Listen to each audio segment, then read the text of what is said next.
The coastal village of Tidehaven thrived on the ocean's rhythm, but its heart was fraying. For generations, fishing had been life. Nets cast at dawn, boats bobbing under the stars. But times had changed.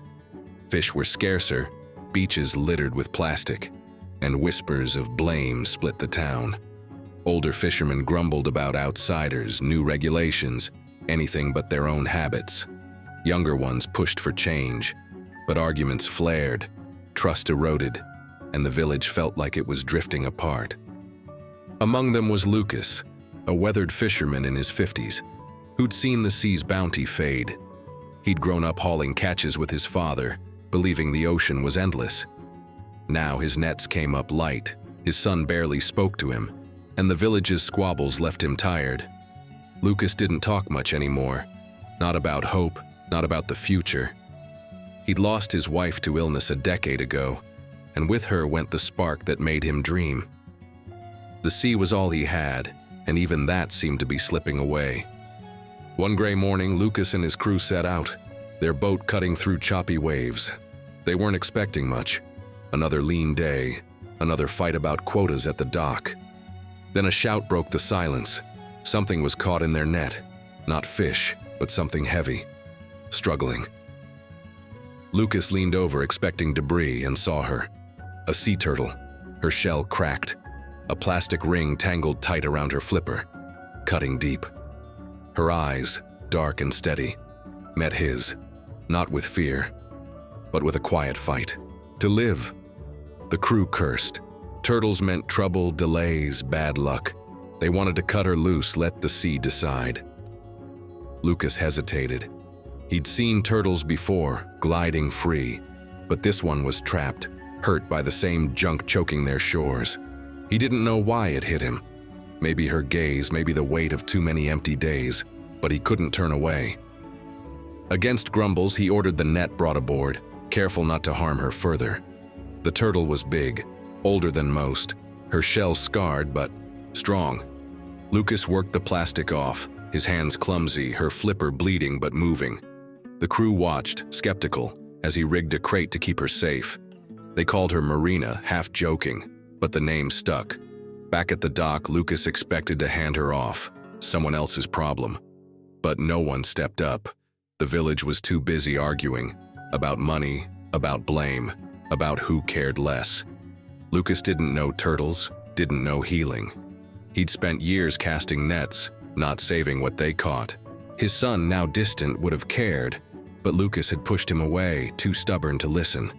The village felt broken, its beaches a mess, its people pulling apart. Lucas had given up on fixing things, his life, his home, the sea. Yet Marina's steady breathing, her refusal to quit, stirred something he hadn't felt in years. He'd seen what plastic did, nets tangled, fish dead, beaches ugly. But seeing it carved into her flipper made it real. He didn't believe in miracles, didn't think one turtle could change anything. Still, he couldn't let her die. He decided to try just for now, to keep her alive, find help, see what happened. Fear gnawed at him. He'd failed before, let people down, let himself down. But Marina's eyes held no doubt, only a will to endure. Lucas carried her to a shed by his house, a makeshift tank from old boards, and searched for answers, not knowing that choice would pull a fractured village back to the sea. If Lucas's weariness and Marina's quiet strength struck a chord, if you've ever felt a community slipping away, hit the like button now. It's a nod to everyone fighting for what matters, just like Lucas is starting to. Subscribe to join a community that believes in coming together, where stories like this show, there's always a tide to turn. Stay with us to see how a turtle changes everything. You won't want to miss it. What's brought you closer to others in tough times? Share in the comments. Lucas woke each dawn to check on Marina, the sea turtle he'd pulled from his net, her dark eyes tracking him from the makeshift tank in his shed.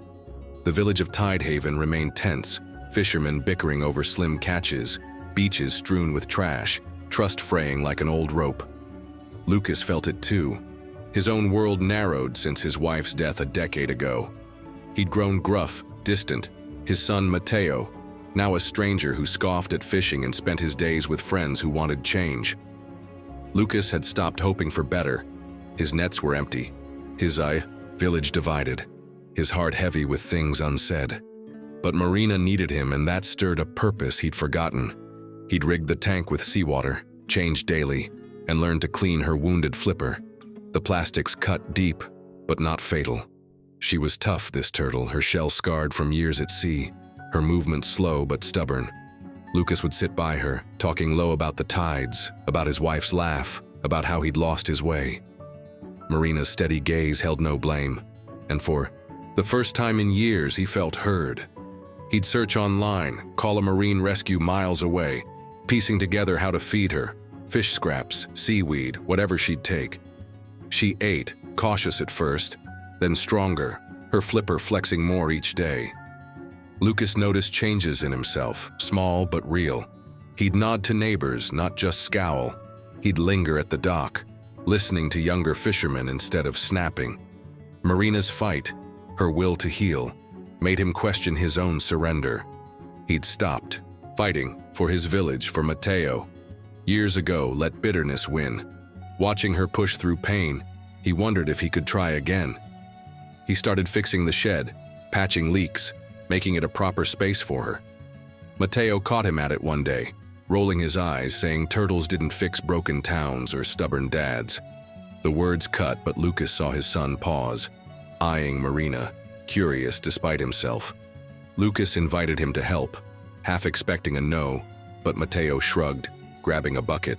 There, silence less heavy than before. The village wasn't blind to it.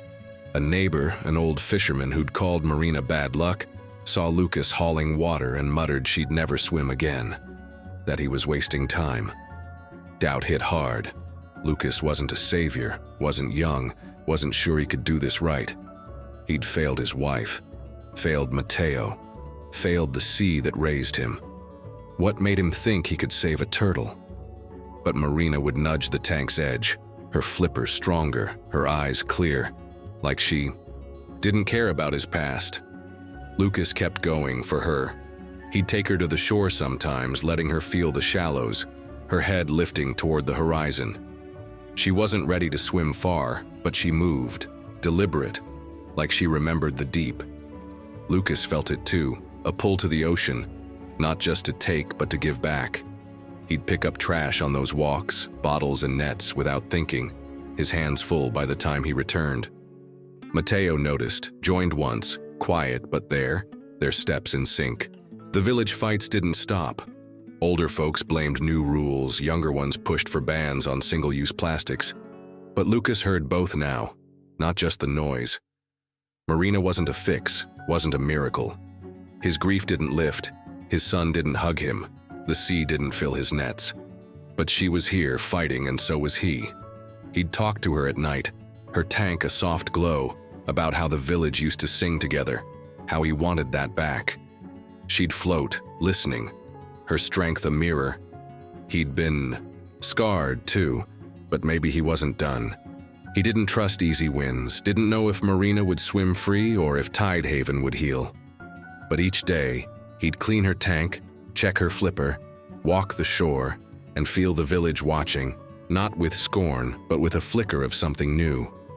Matteo lingered more, asking about her, and Lucas dared to hope, not for everything, but for enough. Marina's quiet resolve, her push against the odds, told him to keep trying, one tide at a time, and he wasn't ready to stop. Lucas felt the tide turning, not just in the ocean but in himself. Marina, the sea turtle he'd saved, was stronger now, her flipper healing, her shell gleaming under the shed's dim bulb. She'd swim circles in her tank, eyes fixed on him, like she knew the sea was waiting. Tidehaven's fractures hadn't healed. Old fishermen still grumbled, young ones pushed too hard, and the beaches stayed choked with plastic. But Lucas wasn't the man who'd given up. Caring for Marina had cracked his shell, letting flickers of purpose seep through. He'd lost his wife, drifted from his son, Matteo, and let the village's fights drown his hope. But Marina's fight, her stubborn push to live, kept him showing up, and that was changing things. He'd taken her to the shore more often, letting her test the waves, her flippers cutting water like she remembered freedom. One day, he brought her to a quiet cove, Mateo tagging along, silent but watching. Marina dove, surfaced, and dove again, stronger than ever. A shout broke the moment. A kid from town, fishing nearby, saw her and ran over, eyes wide. He'd heard about the turtle, called her a survivor, asked Lucas how he'd done it. Lucas mumbled, unused to praise, but the kid snapped a photo, posting it online with words that spread fast. Tidehaven's turtle fights back. By dusk, the post had exploded, locals sharing, strangers commenting, a marine rescue group reaching out. They said Marina's recovery was rare, her age and scars proof of a life, hard-won, and Lucas's care had made it possible. They offered to rehab her fully, but more. They wanted Tidehaven's help, saying the village could lead a cleanup, save more like her. Lucas froze. Him? Lead? He was no hero, just a fisherman with empty nets and a past full of mistakes. The village was a mess, split between tradition and change, nobody agreeing. Why would they listen? Doubt hit hard, Mateo's old words stinging. He couldn't fix anything, not them, not the sea. But Marina floated, nearby, her head above water, steady as ever. Then came the twist. The kid's post wasn't just talk. It pulled people to the docks, old fishermen, young rebels, even Mateo's friends. They saw Marina, heard Lucas's halting story, plastic's chokehold, her fight, and something clicked. A woman, a shop owner who'd cursed new rules, picked up a bottle from the sand saying it wasn't right. Others joined, grabbing nets, bags, anything to clean. Lucas watched, stunned, as the cove became a hub, not of fights but of hands working together. The rescue group arrived, showing photos of turtles strangled by junk, beaches ruined. They said Tidehaven's shores fed a nesting ground, Marina's kind, and one cleanup could save dozens. Lucas learned the plastic wasn't just local. It was everywhere, but here they could act. He didn't plan it, didn't mean to speak, but words came. About Marina, about the sea he'd loved, about failing it too long. People listened, not arguing, just nodding. Mateo stood close, eyes on the turtle, and handed Lucas a bag. Their first real moment in years. Fear still gnawed. Lucas didn't trust crowds, didn't believe in quick fixes. He'd let his wife down, let Mateo slip, let the ocean shrink. What if this failed too? But Marina dove again, her flippers sure, like she didn't care about his doubts. The cleanup grew, kids hauling trash, elders sorting, a rhythm Tidehaven hadn't felt in ages. Lucas didn't lead alone. The rescue group guided, Mateo's friends planned, but he was. There, Marina's tank a beacon. She wasn't just a turtle now, she was proof they could do better. That night, Lucas sat by her, the shed quiet, the village humming outside. He didn't feel big, didn't feel fixed, but he felt part of it, like he'd cast a net that caught more than he'd hoped.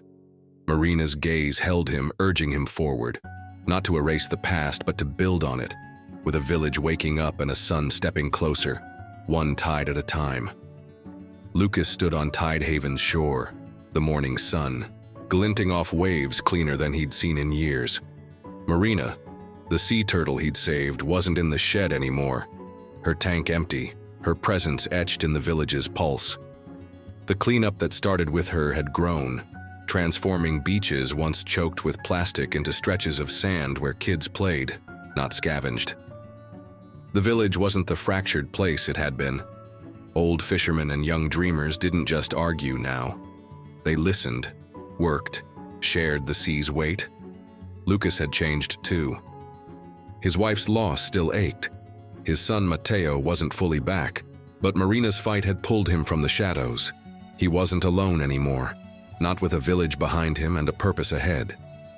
The cleanup hadn't stopped at one day. Tidehaven rallied. Boats hauled debris, nets caught trash, not fish, and signs banned single-use plastics. Lucas helped, his hands steady, sorting junk with neighbors who'd become allies. The Marine Rescue Group stayed, teaching how to protect nesting grounds, monitor turtles, keep the sea alive. They named the shore Marina's Haven, a nod to the turtle who'd sparked it, and Lucas carved the sign, his fingers tracing her name with pride. His nets were lighter, but his heart wasn't. He'd found something worth more than fish.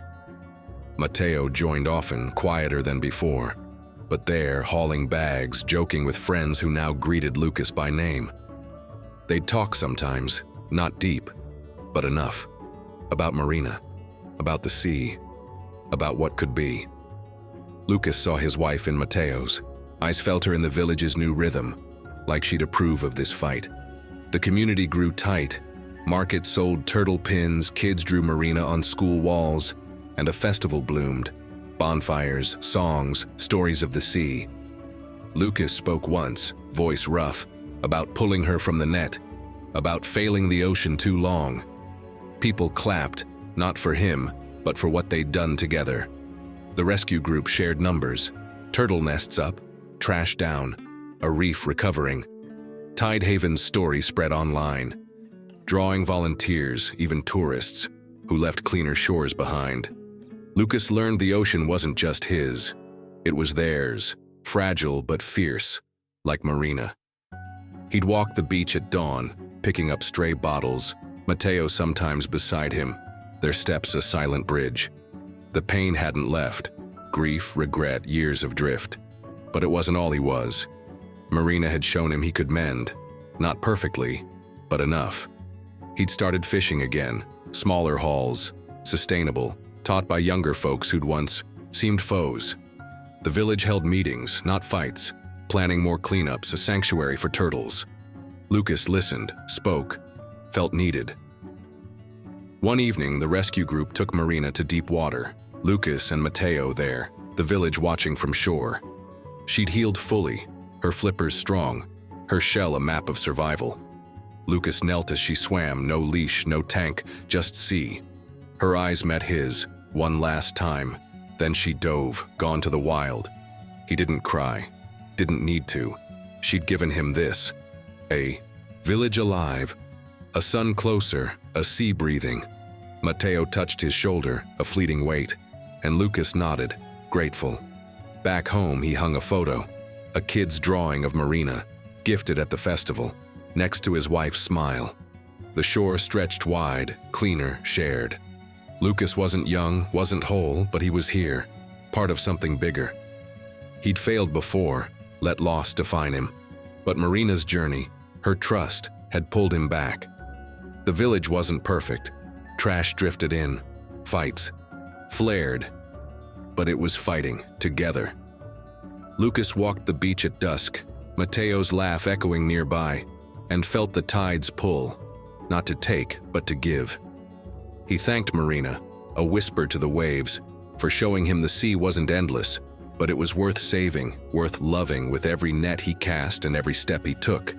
Tidehaven glowed, its heart beating strong, and Lucas knew this wasn't the end, just a new wave, carrying them all toward a horizon they'd shape as one.